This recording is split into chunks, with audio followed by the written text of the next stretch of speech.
Santa Cruz transportation. How did we get here? For 150 years, we imported tourists and exported timber, cement, fish, and juicy fruit. And we did it with trains. As those industries languished, they were replaced by mail-order DVD rental and hoverboards. Rail operators slowly pulled back operations as derailments became more and more frequent. The line exchanged hands a few times before finally being purchased by the Santa Cruz Regional Transportation Commission in 2012.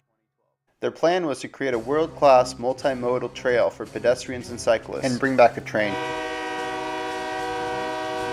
So we signed an operator agreement with Iowa Pacific. For years, local rail and trail advocates duked it out over the best use of the corridor. Don't fight, guys, we can have a trail and save the rails. Except the east end of the San Lorenzo Trestle, the harbor, Capitola, New Brighton, Capitola by the Sea, Watsonville, and La Selva, where cyclists and pedestrians get diverted onto surface streets.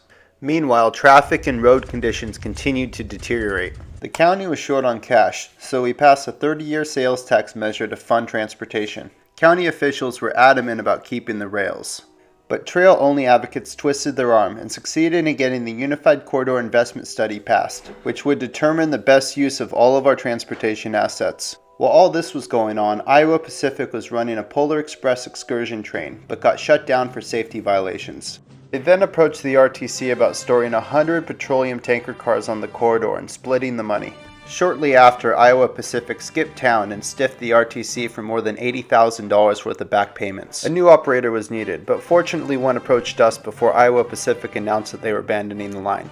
Progressive wanted a 10-year lease so they could run freight, excursion trains, and transit in that order, and build a transloading facility. Under public pressure, the RTC was forced to wait for the findings of the Unified Corridor Study before making a determination on the contract. The study was presented in November and suggested that we are screwed no matter what we do, but recommended that we go with the most expensive scenario, a train, which would be prioritized over widening Highway 1.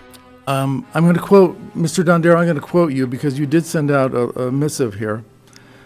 You said, others suggest the RTC is rushing to make a decision. All this can be expected for those who disagree with the draft recommended scenario, as they want more time to lobby you to change course, more time to discredit the integrity of the study, and more time to mobilize social media to whip up resistance. The vote was then postponed to January 17th, after Dondero's retirement. Groundbreaking was supposed to occur on a partial section of Segment 7. But bids came back 3 times more than what was initially anticipated by RTC staff. Looking to demonstrate the feasibility of the project, RTC staff scheduled a groundbreaking event for the San Lorenzo Beach Trestle. So here we are at the groundbreaking.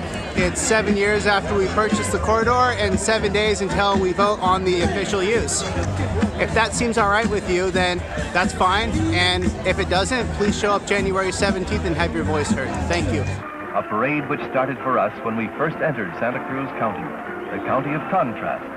Wild and peaceful, cosmopolitan and rustic, green and golden, but always beautiful, like Miss California herself.